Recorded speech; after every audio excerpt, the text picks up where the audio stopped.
sangat apresiasi dengan adanya uji coba dan demonstrasi dari PT Jala Sutra Nusantara ini, bahwa ini adalah benar-benar dari produk anak bangsa yang fungsinya memang aplikatif sekali, khususnya di bagian saya di Direktorat Pembinaan Logistik di PMPP. Alat ini memang dulunya pernah diadakan, namun saat ini memang akan diadakan kembali. Insya Allah nanti ini dapat berfungsi dan bermanfaat untuk satgas-satgas di luar negeri.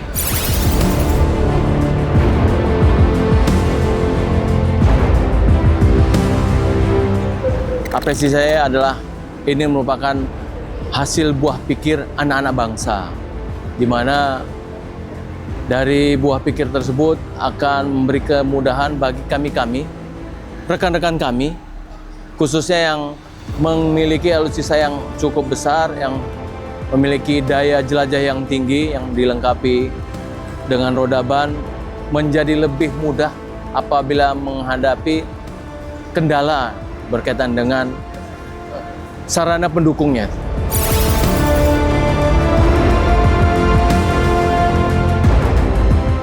Sebagai orang teknik, saya kebetulan korps saya teknik, ini alat sangat luar biasa, dan karena ini adalah satu-satunya yang diproduksi di dalam negeri, mungkin di dunia. Jadi saya harapkan dan kita semua mengharapkan alat ini bisa makin baik, yang pasti akan ada penyempurnaan ke depannya, makin ada perbaikan, sehingga menjadikan contoh atau jadikan standar, terutama di TNI ataupun di pasukan PBB, bahwa alat ini adalah produksi anak bangsa yang bisa dibanggakan dan bisa membanggakan.